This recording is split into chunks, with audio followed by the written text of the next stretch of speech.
estaba siendo usado por Dios. El Dios de la Biblia estaba permitiendo que su pueblo cayera cautivo en manos de un rey pagano. Así como nosotros en el siglo XXI, cuando nosotros nos rebelamos a Dios, cuando rechazamos sus leyes, caemos en la cautividad otra vez del pecado, de la idolatría, de la ignorancia, de los amigos que corrompen nuestro carácter, las malas amistades, etcétera, etcétera. Y es lo mismo y se repite exactamente en la forma que se llevó a cabo en el Antiguo Testamento. Nabucodonosor deporta a casi más de la mitad de las personas, más de 100,000 personas se las llevó cautivas, deportadas a Babilonia. Babilonia se encontraba entre Jerusalén e Irak, porque Irak actualmente es Babilonia, como 900 kilómetros. Había como 900 kilómetros, imagínense nomás ese camino, ¿verdad?, en el que hicieron todos los deportados. Y durante este tiempo gobernaba en Jerusalén un rey llamado Joacim, en Judá. Y este rey se había rebelado contra Dios y Nabucodonosor lo dejó en Jerusalén como un títere. Ahí se quedó Joacim gobernando, pero ya estaba bajo el estado, ¿verdad?, Jerusalén de Babilonia. Los judíos pierden totalmente desde este momento, escúchenme muy bien, desde la invasión de Nabucodonosor a Jerusalén, en el año 606, 605 a.C., hasta 1948, los judíos no volvieron casi 2000 años a poder tener ni religión, ni sacrificios, y no podían hacer absolutamente nada. Entonces, a este periodo, desde la cautividad babilónica hasta más o menos cuando Cristo regrese, se llama en la Biblia el tiempo de los gentiles. Estoy dando un poco de trasfondo teológico para que tengamos un buen cimiento y un buen fundamento. Cuando tú leas en Lucas 21, hasta el tiempo de los gentiles es el tiempo, los gentiles somos los que no somos judíos étnicamente. Somos judíos, dice Romanos 2, en el momento que recibimos a Cristo, porque tenemos la semilla de Cristo, y todos los que son de Abraham, somos hijos de Abraham. Gálatas capítulo 3, capítulo 4. Pero no somos judíos de nacimiento, somos judíos simplemente porque la palabra judío viene de Judá, que significa alabanza. Somos los que realmente comenzamos a alabar a Dios en espíritu y en verdad. Entonces, en 1948, los judíos regresan a Israel por primera vez cuando se les permite, a través de la Liga de las Naciones, regresar, y desde entonces Israel se convierte en un estado independiente, libre y soberano ante todas las naciones. Pero en el 48 regresaron como nación, pero no han podido desde el 48 hasta nuestros días regresar a sus sacrificios, porque lo que era el templo judío quedó sepultado por el rey Herodes. Cuando ahí se construyó lo que Herodes reconstruyó, ahí quedó, y vinieron los musulmanes en el año 606 después de Cristo y construyeron arriba del templo que era de los judíos, que consideraban el lugar santísimo, construyeron la mezquita de Omar, o la gran cúpula de la roca. Cuando tú vas a Jerusalén, es una cúpula dorada grandísima, que los musulmanes también la reclaman como propiedad de ellos y como lugar santo. Entonces los judíos dicen que ahí está, debajo del cimiento de la cúpula de la roca, el templo de Jerusalén. Solamente que se imaginan ustedes, si los judíos quieren recuperar ese lugar, vendría una tercera guerra mundial. Entonces, en 1967, la guerra de los 6 días, el general Moshe Dayan ocupó otra vez Jerusalén y recuperaron Jerusalén. Pero las Naciones Unidas le sugirieron en aquel tiempo a Israel que dejaran la cúpula de la roca en las manos de los musulmanes, porque si no vendría otra guerra inmediata. Entonces, desde aquel tiempo hasta nuestros días, si tú vas a Jerusalén, los que hemos ido, cuando entramos al Muro de los Lamentos, es la única parte.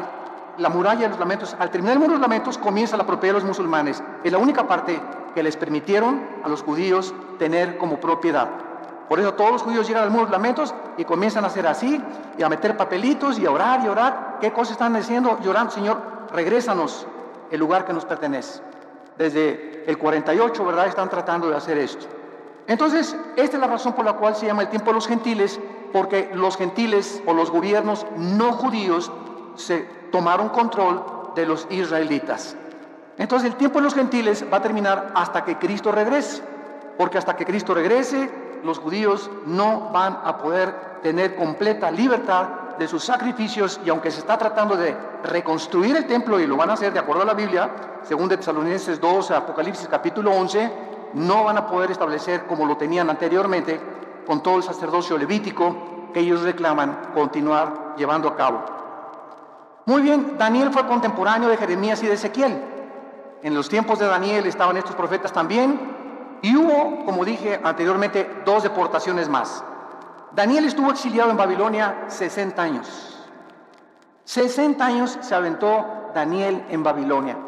Después vinieron los medos persas, la película de los 300, no sé cuántos de ustedes la vieron, donde los persas, ¿verdad?, quieren invadir Grecia, y entonces se forma un grupo de 300 macedonios entrenados para detener en la batalla de las Termópilas, se llamó. A más de miles y miles los sobrepasaron los persas, hasta que finalmente los persas conquistaron totalmente, ¿verdad? Entonces los persas conquistan a los babilonios, después los griegos conquistan a los persas, y después los romanos conquistan a los griegos.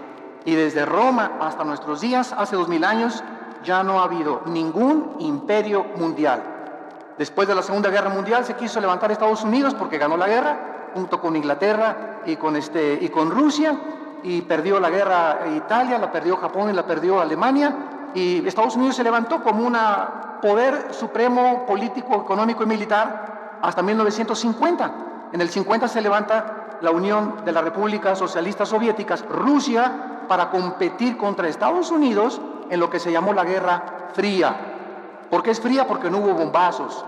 Simplemente estaban los dos, rusos y americanos, compitiendo por el poder político, militar, económico. En 1963-64, Nikita Khrushchev mandó misiles a Cuba para tratar de invadir Estados Unidos.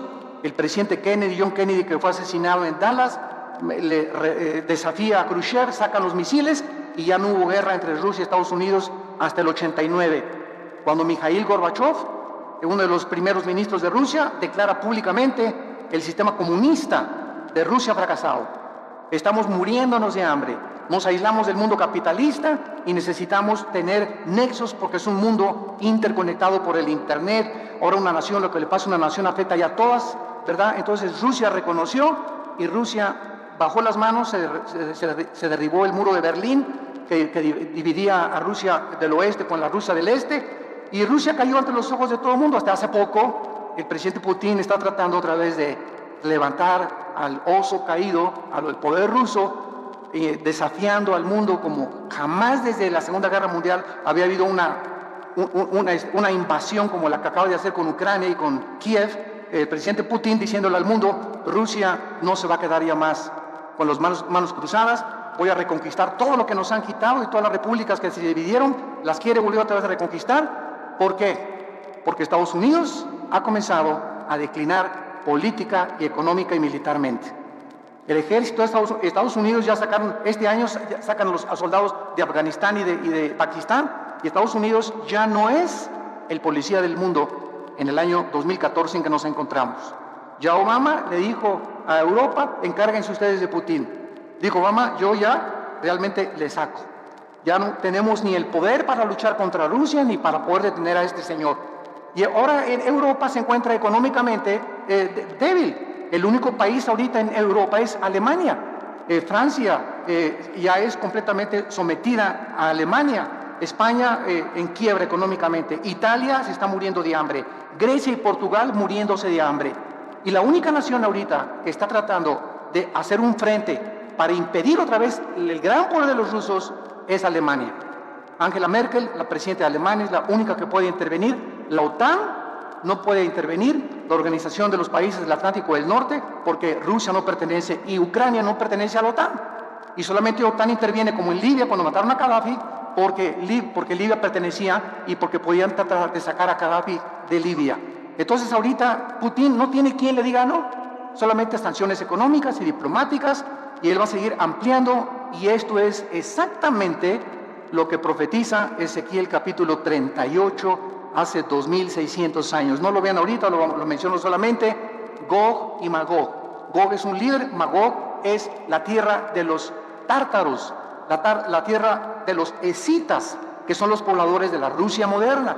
Y la Biblia hace 2600 años profetiza que Rusia se iba a levantar. Estados Unidos no aparece en la Biblia en ningún lado en las profecías de los últimos tiempos. Por más que nos cansemos de buscar y tratar de decir que es Estados Unidos, no es Estados Unidos, sino que solamente aparece Europa y el Medio Oriente, con algunas naciones de Asia como China y Japón en Apocalipsis 16 como los reyes del Oriente.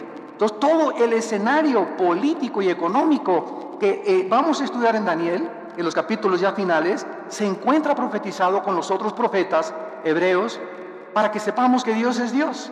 Miren lo que dice, por ejemplo, en Isaías 44, Dios a través de su profeta, Isaías 44, versículo 7. Esto fue escrito hace 2750 años. Y dice Isaías 44, 7, desde el 6, perdón, así dice Jehová, Rey de Israel, y su Redentor, Jehová de los ejércitos. Yo soy el primero y yo soy el postrero, y fuera de mí no hay Dios. ¿Y quién, Dios está desafiando, quién proclamará lo venidero? Lo declarará y lo pondrá en orden. Porque pues ha habido profecías, ¿verdad? Como Nostradamus profetizó, de las 100 profecías, el 10% se cumplieron. Nunca hay una profecía de ningún líder religioso en el mundo, llámese Mahoma, mucho menos Mahoma, el Corán no es un libro profético, ni el libro del Mormón, ni el libro del Maharanibana Sutta, ni el Tripitaka de Buda. De ninguno de los libros sagrados se encuentra el orden, porque hay un orden en las profecías bíblicas en la que Dios puso la historia del mundo. Y cuando Dios le revela a Daniel, como lo vamos a ver más adelante en el capítulo 2, Babilonia, a través de la estatua del sueño de Nabucodonosor, tú eres la cabeza de oro. Después le dice Dios a Daniel, el segundo, desde Babilonia, va a seguir otro imperio que representa los brazos y el pecho de plata, que fueron los medos persas. Después el vientre es Grecia y las dos piernas de la estatua de Daniel capítulo 2 es el imperio romano, que fue dividido en Constantinopla y en Alejandría. Y los dedos de los pies es la última forma de gobierno mundial que va a prevalecer antes de que Cristo regrese. Y estos 10 dedos de la estatua, vean ustedes que descienden de las dos piernas de la estatua de Nabucodonosor. Todo esto lo vamos a ver con mucho más detalle. Entonces, estos 10 dedos son 10 gobiernos que van a provenir del antiguo imperio romano y que son los gobiernos de donde, de acuerdo a Daniel 7, surgirá el futuro dictador mundial, que es el anticristo.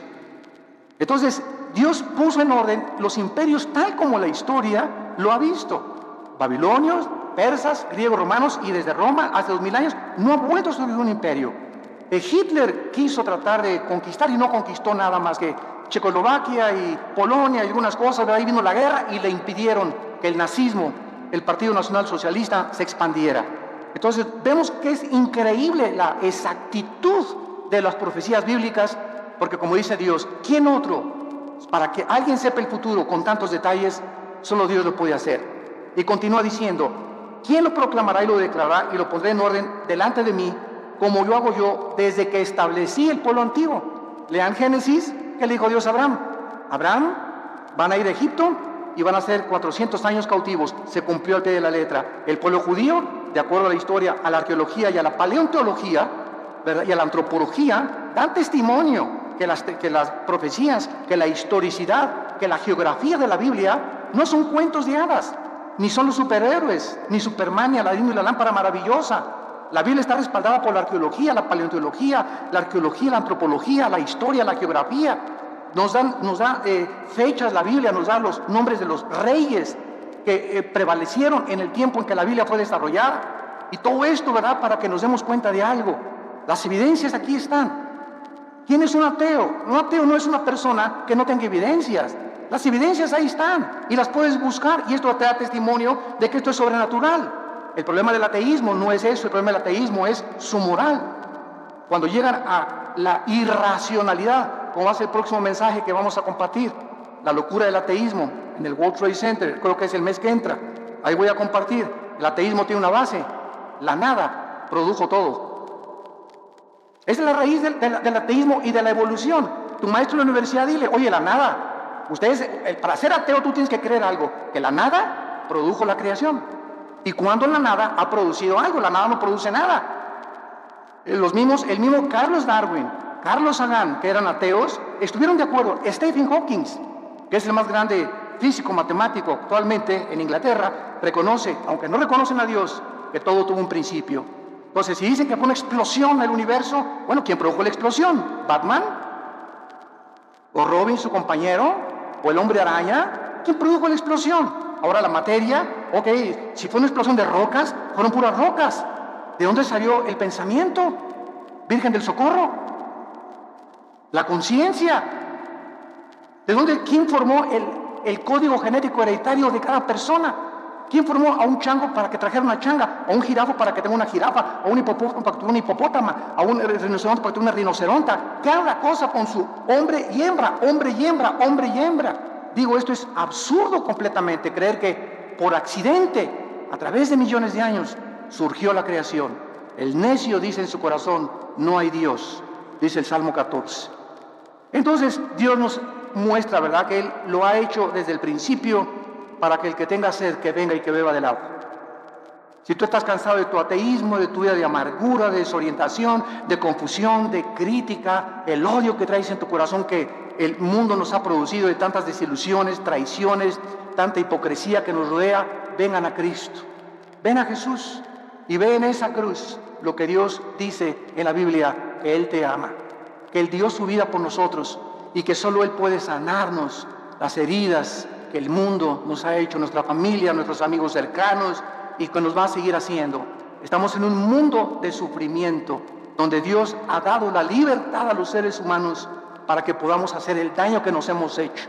Si Dios restringiera la libertad e impidiera que esa bala matara a ese niño, y que ese camión que se echó en reversa atropellara a esa niña, y que el tsunami no matara tantas cosas, si Dios interviniera para detener el mal, entonces ya no habría libertad ni libre albedrío. Entonces no es Dios, ¿verdad?, el de las tormentas, estas cosas, somos nosotros lo que nos hemos hecho los unos a los otros. Para darnos cuenta que el diagnóstico que la Biblia tiene acerca de la raza humana es el diagnóstico que la experiencia, la psicología y las terapias de todas las formas que hemos tratado de arreglar esto, es la verdad. El ser humano es un ser humano caído, pecador, sin esperanza, sin luz, más que la que Cristo le pueda proporcionar. Muy bien, vamos a ver a continuación que esta profecía en Jeremías capítulo 25, esta profecía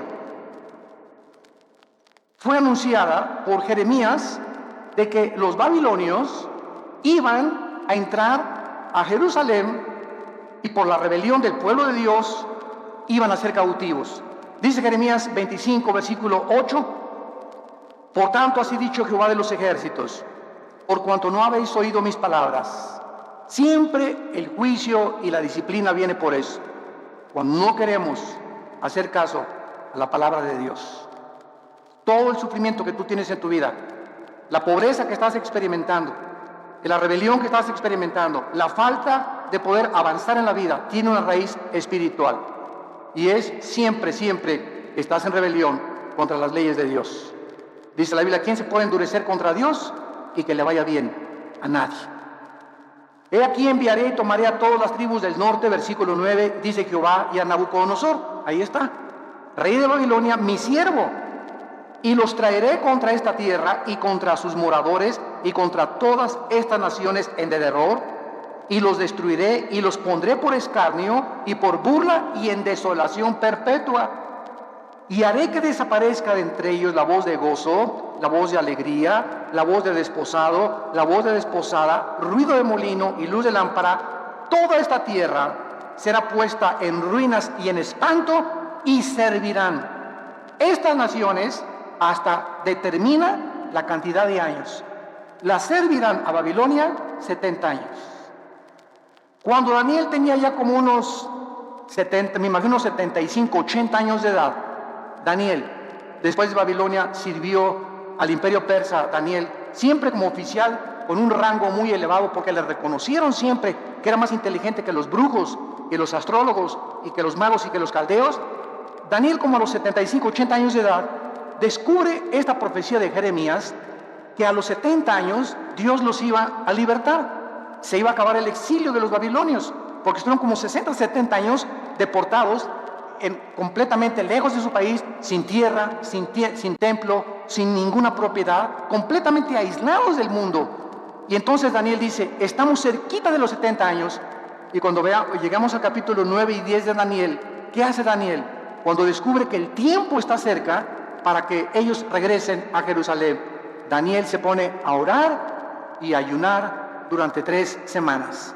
Y es cuando se desata la guerra cósmica que vamos a ver también, cuando un ángel de Dios baja del cielo a traerle a Daniel la respuesta de qué iba a pasar, cuál era el futuro de la ciudad de Jerusalén y de los santos de Dios, y un principado satánico, en aquel tiempo era el imperio persa, que impide que el ángel de Dios le lleve este mensaje a Daniel, y se hace una guerra en el cielo mientras Daniel está orando. Vamos a aprender también en el libro de Daniel que la oración desata la guerra cósmica. La oración es un estado de guerra. Cuando tú caes de rodillas y cuando te pones a orar, estás mandando misiles, metralleta, K-47, Uzi, balazos, ¿verdad? Estás comenzando a bombardear el mundo invisible espiritual, estás comenzando a abrirte cancha, estás comenzando a proteger a tus hijos, a tu familia, a tu negocio. Siempre que oramos, comenzamos a entrar en una guerra sin que nos demos cuenta, pero el libro de Daniel nos corre las cortinas y nos muestra que cuando oramos, entramos en guerra espiritual. Entonces ya, ¿verdad? Lo vamos a ver más adelante. El ángel ya le trae el mensaje a Daniel y le explica ya en Daniel 11 y 12, que son los últimos capítulos de Daniel, lo que va a pasar en el futuro con Jerusalén. Ya se profetiza el anticristo en el capítulo 7, 8, 9 y el 10 y el 11, cómo es el anticristo, el carácter del último dictador mundial y lo que va a pasar antes de que Cristo regrese. Es un libro maravilloso, Daniel. Muy bien, vamos a ver ahora en Daniel algunas doctrinas como introducción. Los temas que se tratan en este libro son 8 principalmente, 8 temas doctrinales. Número 1, Daniel establece, sin lugar a dudas, la soberanía de Dios. Dios es soberano. En este libro se afirma el gobierno supremo, absoluto y poder de Dios sobre todos los gobiernos humanos. Dios pone y Dios quita reyes. Dios avergüenza y Dios humilla a los dictadores y Dios les da oportunidad como a José Stalin, como a Benito Mussolini, como a Hitler, como a Saddam Hussein, a muchos de ellos, otro presidente sudamericano que se acaba de morir también, les da oportunidad que lo hagan para que nosotros nos demos cuenta de qué forma tan grande es la idolatría del ser humano hacia el ser humano. Hacemos como los césares romanos. Los césares romanos se proclamaron dioses y el pueblo los adoró como dioses. Dios mío, tú te niegas a adorar al Dios verdadero y adoras al cantante fulano de tal en la televisión. Y las muchachas hasta se desvisten y están dispuestas hasta a perder su virginidad por ese ídolo cantante. Es un Dios para ellas. Y si no tenemos a un Dios cantante, lo tenemos en el deporte, lo tenemos religiosamente, ¿verdad? Y viene el representante de una religión y lo adoran como a un Dios. Y cuando los apóstoles comienzan a ser enviados al mundo, ¿se acuerdan ustedes en el libro de los Hechos? Y la gente se acercaba con Pablo y con Pedro y se hincaban y les querían besar la mano. ¿Qué decían los apóstoles? Párense, nosotros somos hombres igual que ustedes, adoren a Dios. Pero no lo hemos aprendido y seguimos, ¿por qué? Porque nos gusta la adoración. ¿A quién no le gusta que lo exalten, que le aplauden, que se hinquen delante de ti, que te besen la mano? ¿Verdad? ¿A quién no le gusta eso? ¿A quién no le gusta sentirse atraído y reconocido donde quiera que tú vayas? Es la naturaleza pecaminosa del ser humano. Y cuando los hombres de Dios, ¿verdad?, entramos a ese mundo donde la gente, mucha gente, usted no se imagina, yo tengo gente que ha ido a Sudamérica, que se acercan conmigo y se hincan delante de mí por ignorancia. Porque creen que somos, me dicen, padrecito, ¿verdad? O tantas cosas que le dicen a uno, ¿verdad? Y, hermano, párese, ¿verdad? Párate. O sea, nunca te hinques delante de un hombre. Ni menos le beses la mano, ni lo veas como un Dios. Somos como ustedes, con pies de barro. Hombres con defectos que por la gracia de Dios somos lo que somos y lo que Dios nos ha dado, pero no somos ni más grandes, ni más poderosos, ni más santos, ¿verdad? Mucho menos, ¿verdad?, que cualquiera de aquellos que Dios ha llamado para servirle. Pero es la tendencia del ser humano. Ves un artista y te le hincas y ves y llegas y mi autógrafo, ¿para qué quieres esta cochina firma, hombre? Se va a ahorrar con el tiempo. Pero así somos, ¿no? Nos encanta eso, porque lo traemos por la naturaleza humana. Entonces Dios nos muestra en la Biblia que Él es soberano, que Él tiene el poder sobre todo. Daniel sirvió bajo los más poderosos imperios de la historia. Sin embargo, aunque todos estos imperios surgieron, ¿se acuerdan de los jardines colgantes de Babilonia? Que se consideraron una de las 7 maravillas del mundo por el rey Nabucodonosor.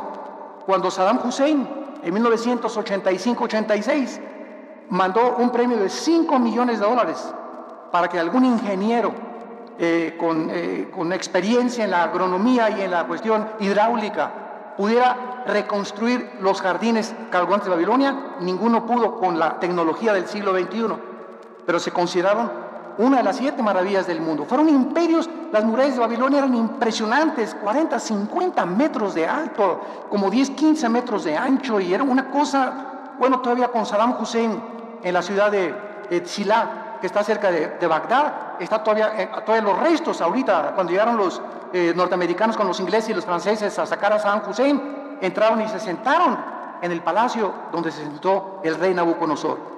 Las paredes todavía ruinas, ¿verdad?, de las cosas arqueológicas, la diosa de Ishtar que adoraban, y todo el paganismo, y una magnificencia impresionante. Sin embargo, el Dios de la Biblia no cambia. El hombre surge y el hombre cae. Los presidentes surgen y mueren. Los sabios surgen y mueren. Las naciones surgen y se derrumban, pero Dios no cambia. Él es el mismo ayer, hoy y por los siglos. Cuando nosotros lo servimos, sabemos que servimos al Dios de la Biblia.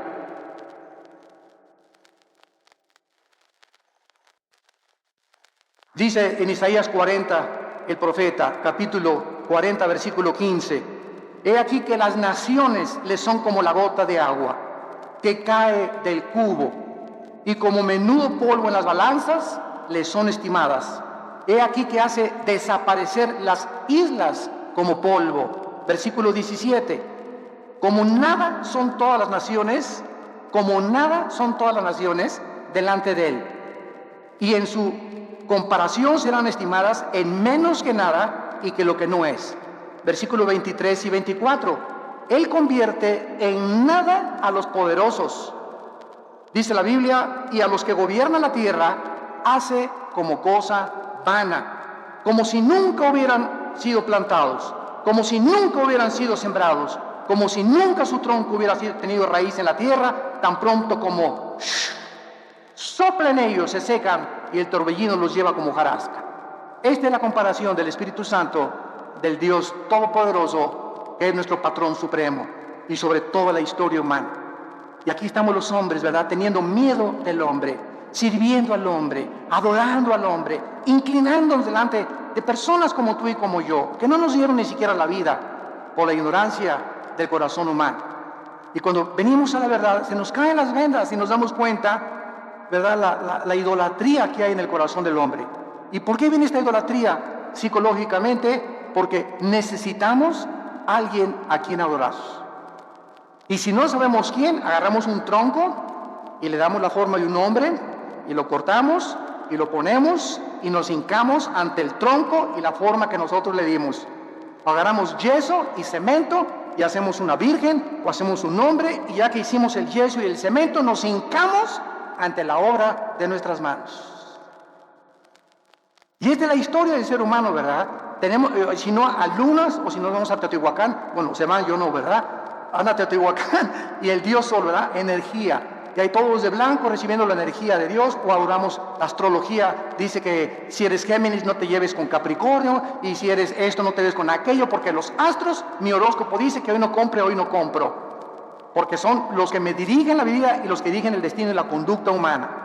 Y verdad, los astros solamente dirigen, como la luna, las mareas de los océanos, por la fuerza de gravitación. Pero no tiene nada que ver, ¿verdad? La luna no tiene corazón, no tiene espíritu. Un ídolo no tiene espíritu, no camina, no se mueve, no habla. Son personas, ¿verdad?, imaginarias que nosotros hemos creado en nuestro corazón. Porque Dios puso, Eclesiastés 3:11, la eternidad en el corazón. Traemos la eternidad. Nos fuimos creados para adorar a alguien. Cuando Pablo llegó en Hechos 17 a Grecia, ahí estaban los discípulos de los estoicos y los epicúreos, de un filósofo llamado Zenón. Y Pablo les dice a los griegos: cuando entré al al aerópago vi una grande estatua que decía: al Dios desconocido, al que ustedes adoran sin conocerle, les vengo a anunciar. Los griegos fue una civilización en el tiempo de la filosofía de oro, 150 o 200 años antes de Cristo, que buscaban la verdad. ¿Qué es la verdad detrás de todas las cosas? ¿Qué es el sentido común? ¿Qué es la razón? ¿Cuándo somos racionales y cuándo somos irracionales, los que nos llamamos racionales? Entonces, ellos no conocían a Dios, creían en Dios. Pienso, luego existo, existo, luego vivo, vivo, tiene que haber una causa. Esta causa no puede estar dentro de mí. Así concluyó Platón, esta causa tiene que ser alguien fuera de mí. Le llamamos la fuerza, el poder, como le quieras llamar, pero está fuera de nosotros. Concluyeron, hay un Dios. Los filósofos griegos no eran ateos, pero adoraban a alguien sin conocerle. Y esta es la razón por la cual la Biblia la tenemos en nuestras manos. La Biblia nos revela el Dios vivo y verdadero. Y por eso seguirá siendo el tema más controvertido, el libro más atacado, más burlado, y donde vamos a encontrar la única verdad absoluta que nos rodea en la corta vida que Dios nos ha dado. Vemos en segundo lugar el tema de la pecaminosidad y la arrogancia del ser humano en el libro de Daniel. Vemos la pecaminosidad y el orgullo tan grande, el tamaño de la Torre de Babel que tienen los gobernantes, principalmente los artistas, deportistas y tal vez hasta tu suegra, ¿verdad? O tu esposo, o tu esposa, o muchachos. Hace poco que prediqué en la Iglesia del Norte, di un mensaje sobre las evidencias tremendas de la existencia de Dios, y una muchacha como 19 años, al acabar el mensaje, se acercó y me dice: usted cree que sabe todo, ¿verdad? Me dice: no, para nada. Me dice: lo que usted dice, la primera y la segunda ley de las termodinámicas, es una aberración. Le dije: sí, ¿por qué? ¿Qué dice la primera y la segunda ley de la termodinámica? Y me dice: no, Chepo, me dijo mi maestro. Le dije: bueno, mira, que cuando quieras discutir algo, ven una muchacha de 19 años, pero con una arrogancia. O sea, le dije: mira, si tú quieres aprender, ven y dime, no entendí esto, explíquemelo, por favor, con mucho gusto. Pero traes un orgullo, le dije, a tu edad, que si no tienes ni el conocimiento y te pones al brinco, ¿verdad? Es como si yo llego con Einstein y le digo: señor Einstein, no entiendo su fórmula E igual a mc al cuadrado, es usted un loco. No es cierto, Einstein, estás más loco porque no sabes ni lo que estás diciendo. Pero lo vemos en los niños, lo vemos en los jóvenes, lo vemos en los profesionistas, lo vemos en cualquier nivel. Somos bien orgullosos. Los hombres, que mi esposa no me diga nada porque acuérdate que soy Juan Camané. ¿Y tú qué me tienes que decir, verdad? Métase, póngase a lavar la ropa y cállese y ahí se acuesta. Y ahí me espera cuando llegue la noche, le caigo con el salto del tigre. Y así somos, ¿verdad? Bueno, los cristianos éramos arrogantes, déspotas, tratando a la esposa como si nada, los ricos humillando a los pobres, aprovechándose de los pobres, los tribunales y los magistrados demandando al que no tiene dinero, los presidentes, lo último que les interesa es el pueblo, ¿verdad? La mayoría, no todos, tratando de oprimir más, llevarse lo que se pueda llevar. Y esa es la historia del ser humano.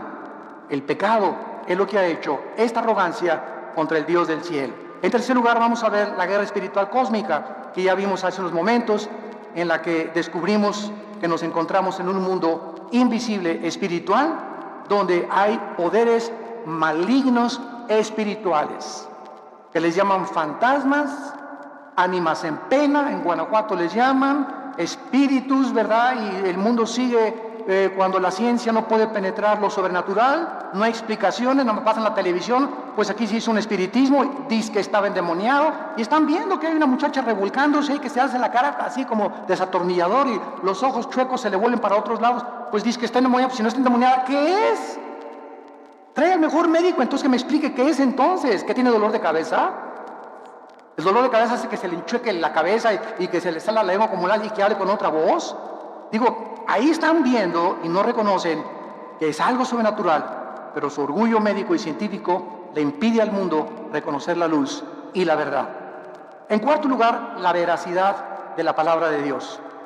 Ningún otro libro de la Biblia contiene tantas profecías cumplidas y probadas a través de la historia, como vimos a través de la arqueología, paleontología, antropología, geografía, porque se profetiza el surgimiento y la caída de los más grandes imperios mundiales: Babilonia, Medo-Persia, Grecia y Roma. Aquí lo encontramos en el libro de Daniel. En quinto lugar, vamos a encontrar el tema doctrinal del surgimiento del anticristo. el libro de Daniel es el único libro de toda la Biblia que nos enseña de dónde surgirá el anticristo. Entonces, no especules que es Juan Carlos de España, o que el Papa es el anticristo, eso no puede ser, o que es el príncipe Juan Carlos, o que es fulano de tal, que era Gorbachov, que porque tenía aquí el 666 pintado en una tatuaje o una mancha que tenía, y porque su nombre coordina y traducido al hebreo es el 666, son puras especulaciones. No vamos a saber quién es el anticristo hasta que se formen 10 naciones.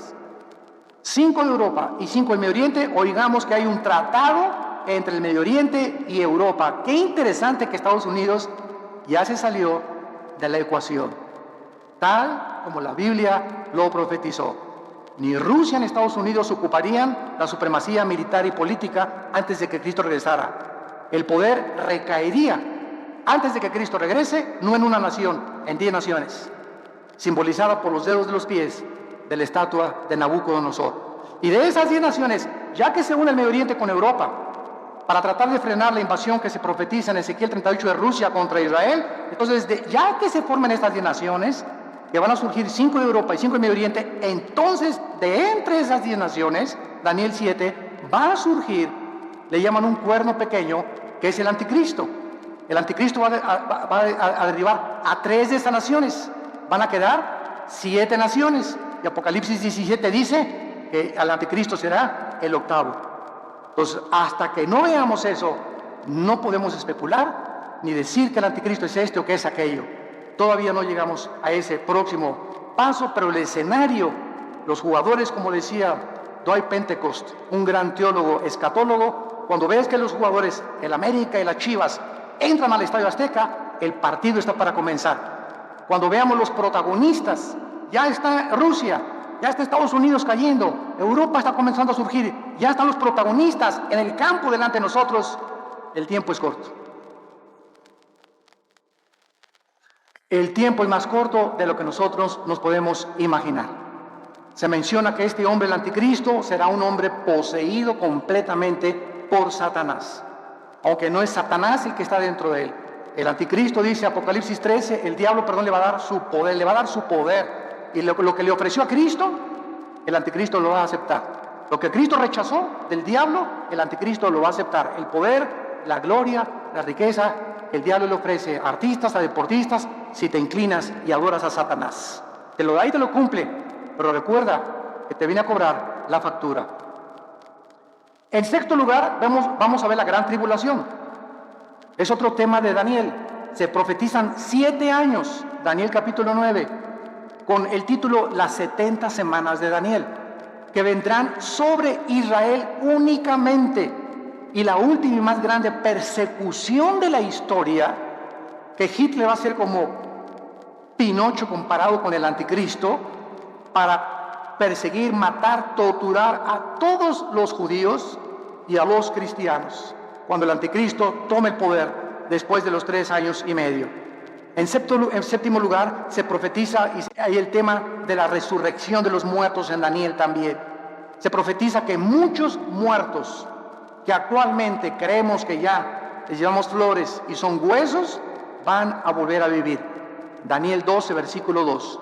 Y muchos de los que duermen en el polvo serán levantados, unos para vida eterna y otros para confusión perpetua. Y Cristo lo dijo en Mateo 5, he aquí viene la hora, cuando todos nosotros estamos aquí, tenemos algún día que entrar a la eternidad. Tienes que morir, yo tengo que morir. Pero viene la hora, dijo Jesús, que cuando todos los que estamos muertos vamos a oír. Y si en vida no oíste la voz de Cristo, no la vas a oír cuando estés muerto. Entonces, hay una resurrección de los justos y después, al acabar el milenio, viene la resurrección de los malos, que se llama el juicio del gran trono blanco, Apocalipsis 11, del 12 al 15. Entonces, esta resurrección también se trata en Daniel. Y en octavo y final lugar, el triunfo final de Cristo y su reino. Una vez una persona me dijo, Dios es todopoderoso, ¿sí? Y si Dios es todopoderoso, ¿por qué no acaba con el diablo? Y le contesté, déle gracias a Dios, porque comenzaría con usted. El mundo tiene cantidad de incógnitas y las seguimos teniendo. Porque como le dije una vez a un estudiante de un seminario en Guatemala, El día que alguien tenga las respuestas a todas las incógnitas que existen, ya no necesitaríamos a Dios. ¿Por qué seríamos dioses? Entonces Dios es el único, omnisciente, que conoce todo. Nosotros, dice Corintios 13, vemos como por un velo todavía. Y lo que sabemos, dice Corintios 8, no lo sabemos como deberíamos de saber. Especulamos y teorizamos, hipotetizamos y pensamos esto y el otro. Los griegos, los filósofos, los ateos del siglo XX, Bertrand Russell, Carlos Darwin, pues puedo que creo, que sí, que arranca, que no arranca, ¿verdad? Y todo se queda así, pero no hay verdades absolutas, absolutamente, en ninguna conclusión lógica, filosófica del ser humano, porque no somos dioses. Pero venimos a la Biblia y comenzamos a encontrar respuestas. Pero hay una condición para que tú puedas conocer la verdad: querer hacer la voluntad de Dios. Dijo Cristo, si alguien quiere conocer la verdad, haga mi voluntad. Cuando tú comienzas a someterte a Dios, a sus leyes, a tratar a tu esposa como una reina, a darles buen ejemplo a tus hijos, a pagar tus impuestos, a pagar tu diezmo, no pagar porque tiene que hacer el corazón, ¿verdad? No es un pago, perdón, pero a comenzar a darle a Dios lo que Él quiere que le demos. Cuando comencemos a hacer, no tenemos deudas, que no nos endrogamos demasiado, que las pagamos, que no queremos perjudicar a nadie, no hablamos mal de nadie, comenzamos a bendecir a toda la gente, a los que nos persiguen los bendecimos, no guardamos rencor contra nadie. Cuando comienza nuestra vida a ser revolucionada de esta forma, comenzamos a descubrir y a conocer, como que se nos amplía la mente, se nos comienzan a caer las vendas y comenzamos a ver la luz. Pero hay un precio para que veas la luz. No vengas, y a ver si Dios dice esto, retando y desafiando a Dios. Espérame tantito, dice Dios, primero deja tu frente, deja todo lo que tienes y veas mi voluntad. Pídele perdón a tu esposa antes que conozcas la teología de la predestinación. ¿Quieres conocer la predestinación y quieres conocer el libre albedrío humano? ¿Quieres saber por qué Dios permite esto y aquellas cosas?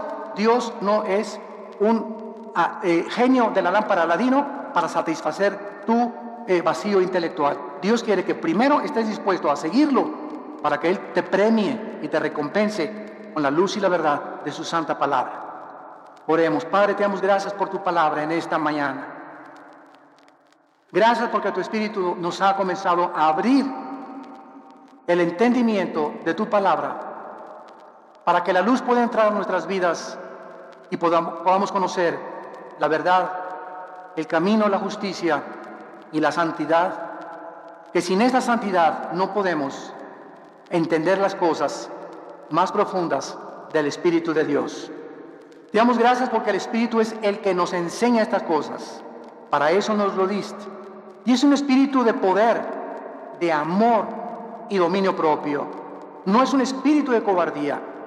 En esta mañana, dile a Dios: Señor, yo reprendo de mi vida todo espíritu de angustia que traigo, echando toda mi ansiedad sobre de ti.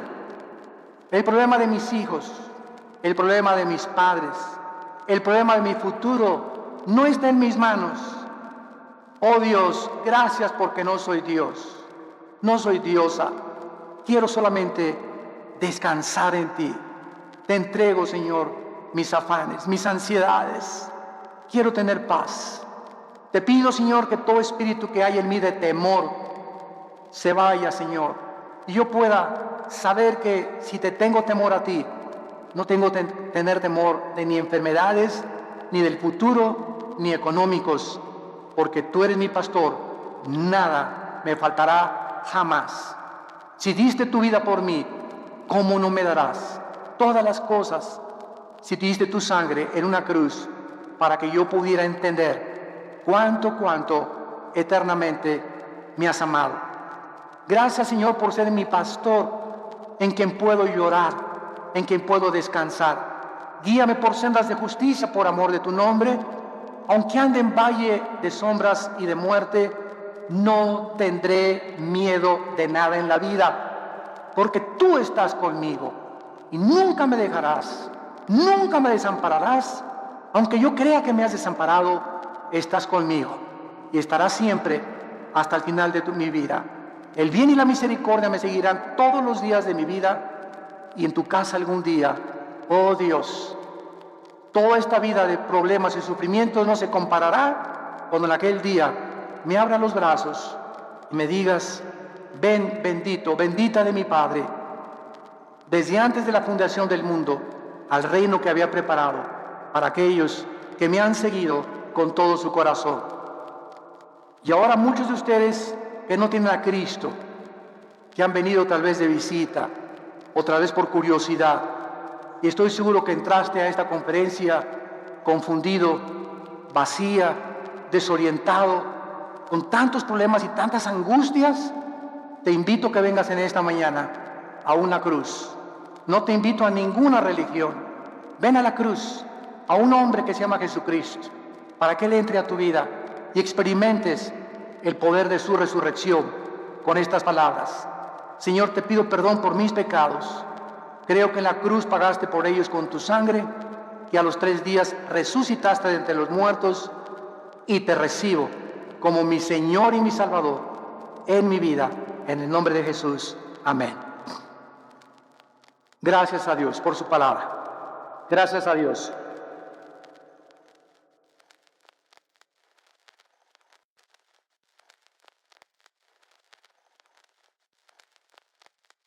Y así como muchos de ustedes, muchos de nosotros que tenemos la carga de compartirles esta palabra, también venimos cargados.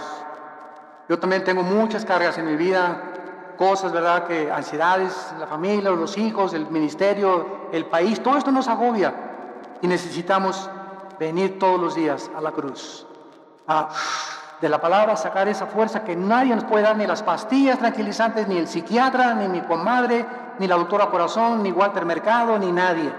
Solo Dios en su palabra me puede seguir sosteniendo para que lleguemos con gozo al final de nuestra carrera. Nos ponemos de pie para recibir la bendición pastoral.